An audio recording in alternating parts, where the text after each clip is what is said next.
You're driving home. Red and blue lights pop on behind you, and your stomach drops. Because you know there's a legally owned firearm sitting in your glove box. The officer walks up, and before he even asks for your license, he hits you with it. You got any weapons or drugs in the car I should know about? Every single day, law-abiding gun owners and regular people talk themselves into arrests with one sentence. One honest answer. Sounds cooperative. But legally, it becomes a confession. I'm a criminal defense attorney, and I've seen hundreds of cases where someone admitted something they didn't have to, and it cost them everything. Their freedom, their gun rights, their clean record. Today, I'm showing you the 5 things you must never say to police about guns or drugs, the exact legal traps behind each one, and the 4 phrases that actually protect you. Never admit. Number 1, yeah, I have a gun. Here's the first trap most gun owners fall into. The officer asks, do you have any weapons in the vehicle? And you think honesty is the best policy. So you say, yeah, I have a gun in the glove box. I have a permit. The moment those words leave your mouth, you've just given the officer everything they need. Picture this. You're a legal gun owner, valid concealed carry permit. You've done everything by the book. The officer asks about weapons, and you say yes. What happens next? His hand goes straight toward his sidearm. His posture tightens up. His voice changes. He calls for backup, and you hear it come across the radio. Occupant admits to firearm in vehicle. Suddenly, you're being ordered out of the car, hands visible, slow movements. Now that gun you legally own is being treated like a threat. Your honest admission just turned a routine traffic stop into a high-risk encounter. Here's why people do it. Gun owners think disclosure shows respect. They believe being upfront proves they're not hiding anything. But here's the legal reality. In many states, you're not required to voluntarily disclose, unless you're specifically asked, and unless your state has a duty to inform law. When you blurt out, yeah, I have a gun, you've created reasonable suspicion for the officer to extend the stop, to search for that weapon, and to claim officer safety concerns that justify almost anything. On camera, your voluntary admission becomes legal justification for everything that follows. The correct response when an officer asks, do you have any weapons in the vehicle? Is this, officer, I'm invoking my Fifth Amendment right. I prefer not to answer questions. If you're in a duty to inform state, and the firearm is actually on your person, the better approach is this. I'm going to hand you my driver's license and my carry permit. I'm not reaching for anything. How would you like me to proceed? Notice the difference. You're not volunteering extra information. You're not making admissions. You're complying with the specific legal requirement in the safest possible way. That keeps control, and it doesn't hand them grounds to extend the stop. Remember this, cooperation does not mean conversation. Be respectful, not talkative. Bottom line, never volunteer that you have a weapon. Even legal gun ownership becomes evidence once you admit it. Never admit. Number 2, I smoked earlier, but I'm fine now. The second trap is the past drug use admission. This nails people who think honesty about what already happened can't hurt them. The officer asks, have you used any drugs or alcohol today? You think you're being smart by saying, I smoked some weed this morning, but that was like 8 hours ago. I'm totally sober now. You just confessed to DUI. Let me show you how this escalates, the officer says. Step out of the vehicle. You comply. Then he says, I'm going to conduct some field sobriety tests. You think, fine. I'll pass them because I'm not impaired. But here's what you don't know. Field sobriety tests are built around alcohol impairment, not marijuana. So the officer isn't even hunting for real impairment anymore. He's building a case off your admission. Every tiny misstep, every shaky breath, every moment of nerves gets written down as consistent with marijuana impairment. 30 minutes later, you're in handcuffs. Your car is being searched. Your blood is being drawn, all because you thought explaining the timeline would help. Here's the legal reality. In most states, it's illegal to drive with any amount of certain drugs in your system. It doesn't matter if you smoked 8 hours ago or 2 days ago. If you admit recent use, the officer now has reasonable suspicion for a DUI investigation. Your blood test will likely show THC metabolites, and your own words become the prosecution's best evidence. From the Supreme Court case, Salinas versus Texas. We know your statements can be used against you, even in what feels like casual conversation. That 8 hours ago comment? That's Exhibit A. At your DUI trial on body cam, you just admitted to drug use, and then admitted you got behind the wheel. Here's the wrong way, officer asks. Have you used any drugs today, you say? Well, I was at a party last night and I might have had something. But that was like 12 hours ago, and I'm completely fine to drive. Here's the right way, officer asks. Have you used any drugs today, you say? Officer, I'm invoking my Fifth Amendment right. I prefer not to answer questions. If the officer says, are you refusing to cooperate? You respond, I'm here to provide my license, registration, and insurance as required. Beyond that, I'm exercising my right to remain silent. You gave 0 admissions, 0 timeline, 0 evidence they can use. Silence is your strongest defense. Bottom line, never explain past drug use. Never provide timelines. Never try to minimize it by saying it was earlier. Never admit. Number 3, it's just a little bit. The third trap is minimization. People think if they downplay the amount, it somehow helps. It doesn't. The officer says, we found a baggie in your center console. What is that? You say. Oh, that's nothing. It's just a little bit of weed. Barely anything. The officer responds. So you're admitting this marijuana belongs to you?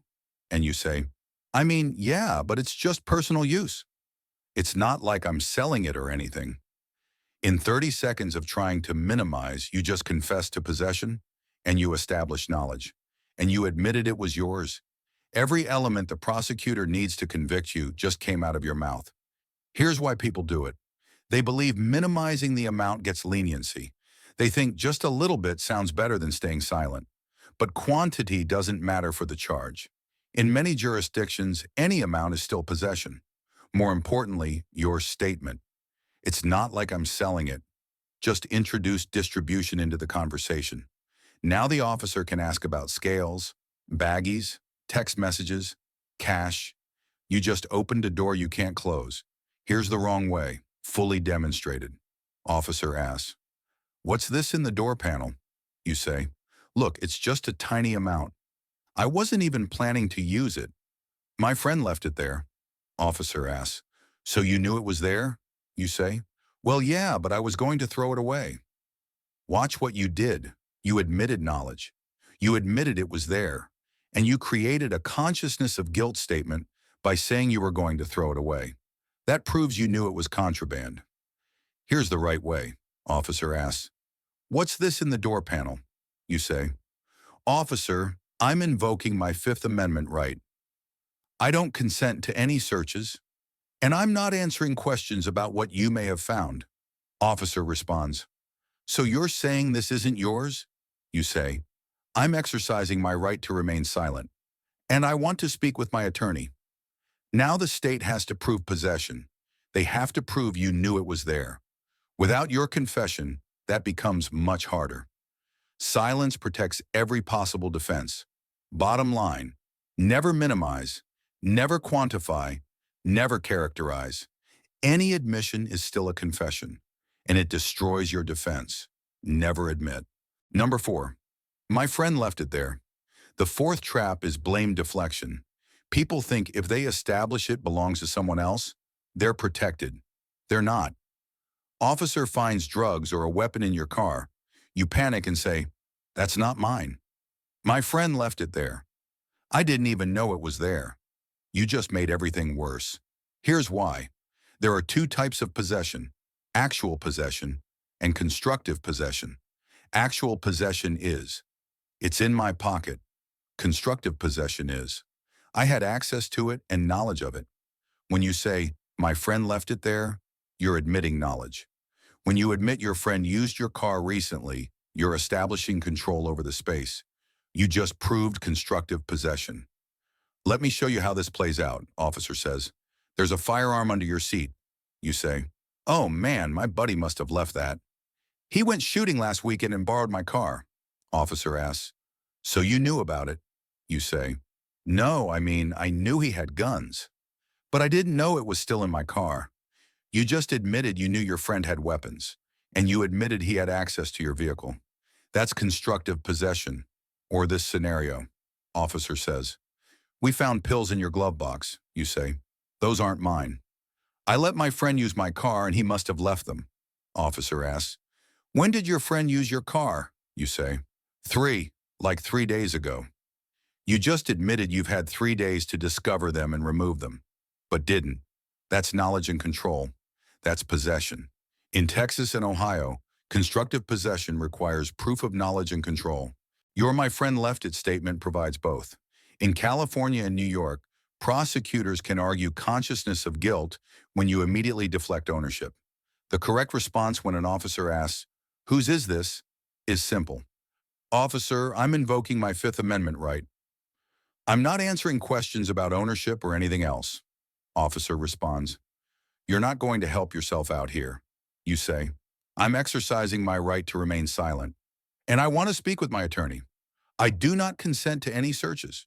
You gave them nothing, no knowledge statement, no control statement. Now your attorney can challenge whether you even knew it was there. Bottom line, never blame someone else. Never establish a timeline. Never give names. Every word of explanation is evidence. Never admit. Number 5. I didn't know it was illegal. The fifth trap is the ignorance defense. You think explaining you didn't know the law will excuse you? It won't. Officer finds something and you say, I didn't know that was illegal.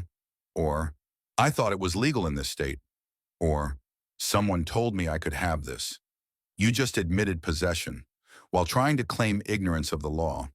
There's a legal principle that applies everywhere. Ignorance of the law is not a defense. When you say, I didn't know it was illegal, you're admitting you possessed it. You're admitting you knew it was there. You're admitting you had control over it. The only thing you're claiming ignorance about is whether it was legal. And that doesn't help you. This comes up with firearms all the time. Someone travels from a state with relaxed gun laws to a state with strict gun laws. They get stopped. Officer finds the firearm. They say, I didn't know I couldn't have this here. It's legal in my home state. You just confessed to illegal possession in this state. Your home state's laws don't matter. You're in this state now, subject to these laws. Same principle applies to drugs. I have a prescription in another state. Doesn't help when you're possessing controlled substances without a valid prescription in this state. I thought CBD was legal everywhere. Doesn't matter if you're in possession of THC products in a state where they're not legal. Stay calm, stay polite, but stay silent. The correct response is always the same. Officer, I'm invoking my Fifth Amendment right to remain silent. I want to speak with my attorney. Bottom line, never try to explain what you thought was legal. Never admit possession while claiming ignorance. Stay silent. The 4 phrases that actually protect you. Now that you know what never to say, here's what you should say. These 4 phrases are your legal shield. Phrase 1. Am I free to leave? This establishes the legal status of your encounter. Use it first. If the officer says yes, you leave immediately. If he says no, you now know you're being detained. This comes from Terry versus Ohio. Say it like this. Officer, am I free to leave or am I being detained? Phrase 2. I invoke my right to remain silent. This is your Fifth Amendment protection. From Salinas versus Texas, you must explicitly invoke it. Silence alone is not enough. Say it like this. Officer, I'm invoking my Fifth Amendment right to remain silent. If they keep questioning, I've invoked my Fifth Amendment right. I'm not answering questions. Phrase 3. I want to speak with my attorney. This invokes your Sixth Amendment right to counsel. Once you say this clearly, questioning must stop. Say it like this. I want to speak with my attorney before answering any questions. Phrase 4. I do not consent to searches. This protects your Fourth Amendment rights. Even if they search anyway, your clear refusal gives your attorney grounds to challenge it later. Say it like this. Officer, I do not consent to any searches of my person, my vehicle, or my belongings. These 4 phrases cover every constitutional protection you have. Use them. Repeat them. Never deviate from them. Closing. Here's the core principle. The police officer is not your friend during an investigation. Every word you say about guns or drugs becomes evidence. The four phrases that protect you are, am I free to leave? I invoke my right to remain silent. I want my attorney.